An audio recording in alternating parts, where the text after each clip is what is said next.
గురుగారు అలాగే సత్యనారాయణ వ్రతం అనగానే ప్రతి ఒక్కరు ప్రతి సంవత్సరం చేసుకునే వాళ్ళు ఉంటారు, ప్రతి నెలలో చేసుకునే వాళ్ళు కూడా ఉంటారు. గృహప్రవేశాలు చేసుకునే ప్రతి ఒక్కరు కూడా ఖచ్చితంగా చేసుకుంటారు.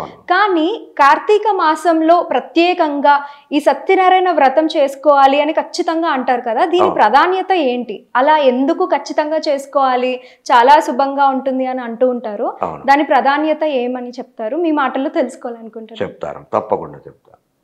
అయితే శివుడిని పూజించే వాళ్ళని శైవులని, విష్ణువును పూజించే వాళ్ళని వైష్ణవులని వేరువేరుగా చేయడం.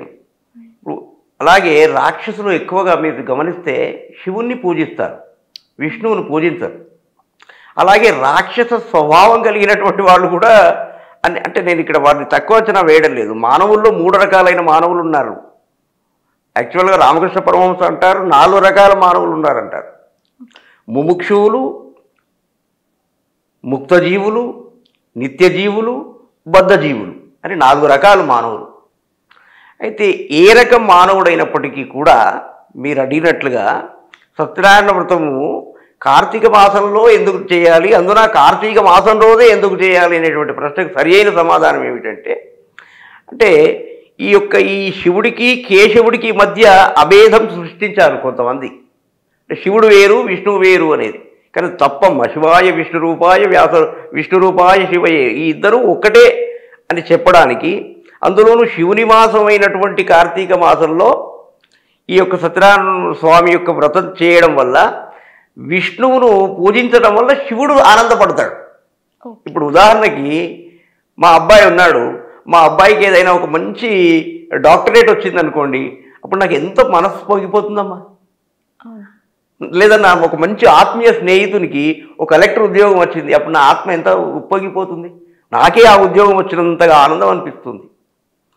అదేవిధంగా సాక్షాత్తు వేరువేరుగా భావించకూడదు శివకేశవులను, వారిద్దరూ ఒకటే అని చెప్పడానికే ఈ సత్యనారాయణ వ్రతము ఆచరించడము. తర్వాత సత్యనారాయణ వ్రతం ఆచరించడం యొక్క ఉద్దేశం ఏమిటి అంటే, ఇంకాను నేను ఇప్పటి నుండైనా సత్యాన్నే మాట్లాడతాను, కొంచెం ధర్మంగా మెదులుతాను. ఇప్పటి వరకు ఏమైనా ఒకవేళ నా వల్ల ఏమైనా దోషాలు జరిగినట్టుంటే అవి తొలగిపోతాయి. నేను ఇప్పటి నుండి ధర్మ మార్గంలో ఉంటాను, సత్య మార్గంలో ఉంటాను అని చెప్పడం కూడా ఒక దేవుడికి ఒక హామీ ఇవ్వడం లాంటిది. అందుకొరకు ఈ సత్యనారాయణ వ్రతాన్ని ఆచరిస్తారు. అలాగే గురుగారు, కార్తీక మాసంలో ఏ వారం రోజున ఈ సత్యనారాయణ వ్రతం చేసుకుంటే మంచిది అంటారు? అయితే గమ్మత్తైన విషయం ఏమిటంటే, అసలు సత్యనారాయణ వ్రతానికి స్కాంద పురాణంలో 2వ ఖండంలో ఏం చెప్పబడిందంటే, అసలు సత్యనారాయణ వ్రతానికి ముహూర్తమే చూడకండి. ముహూర్తం చూడకుండా చేసే ఏకైక 2 కార్యాలున్నాయమ్మా. ఒకటి సత్యనారాయణ వ్రతము, 2 భగవన్నామ స్మరణ. వీటికి ముహూర్తాలు లేవు. కష్టాలు కలిగినప్పుడు కానీ, మనకు ఆనందాలు కలిగినప్పుడు కానీ, పెళ్ళిళ్ళు జరిగినప్పుడు కానీ, నూతన గృహప్రవేశం జరిగినప్పుడు కానీ, మనం ఎప్పుడు ఆపద వస్తే అప్పుడు, మనకు సొంత ఇల్లు లేకున్నా ఒక చెట్టు కిందనైనా చేసేటువంటి వ్రతము సత్యనారాయణ వ్రతం. మరి ఇంక ఏ వ్రతానికి కూడా ఇంత ప్రాధాన్యత లేదు. అంత చక్కటి వ్రతం ఇది. చాలా చక్కగా చవకగా తక్కువ ఖర్చులతో అయ్యేటువంటి క్రతువు. అందున విష్ణువు శివుడు ఇద్దరూ ప్రీతి పొందుతారు.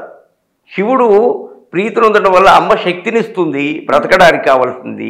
విష్ణువు ప్రీతి పొందడం వల్ల ఆయన యొక్క భార్య లక్ష్మీదేవి ధనాన్ని ఇస్తుంది. ఇక మనశ్శాంతి ఉండదా అండి? బ్రహ్మాండంగా ఉంటుంది. ఎలాగో బ్రహ్మ విష్ణువు యొక్క కుమారుడు కనుక ఆ ఇంట్లో విద్య కూడా ప్రసాదిస్తుంది సరస్వతీదేవి. అంటే ఇక్కడ 3 శక్తుల యొక్క ఆశీర్వాదాలు, 3 త్రిమూర్తుల యొక్క ఆశీర్వాదాలు కలుగుతున్నాయి సత్యనారాయణ వ్రతంలో.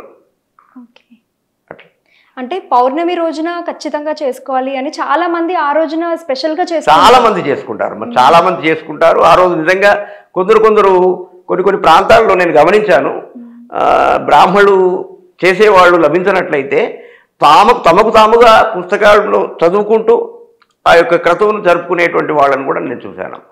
ఎందుకంటే చేసుకోవాలని ఒక తపన, ఒక భక్తి భావన వాళ్ళలో ఉంటుంది కాబట్టి వాళ్ళు తాము స్వయంగా చేసుకుంటారు. లేదా ఏదైనా క్యాసెట్ రూపంలో కానీ, ఇప్పుడు టెక్నాలజీ బాగా సాంకేతికత డెవలప్ అయింది కనుక ఏదైనా వీడియో ద్వారా ప్లే చేసుకొని అట్లా కూడా చేసుకునే వాళ్ళు ఉన్నారు.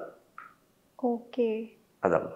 సరే గురుగారు, ఈ కార్తీక మాసంలో సత్యనారాయణ వ్రతం ఒక విశిష్టత, అలాగే ఎందుకు కార్తీక మాసంలో స్పెషల్ అని అంటారో చాలా చక్కగా వివరించారు. Thank you so much. ధన్యవాదాలు.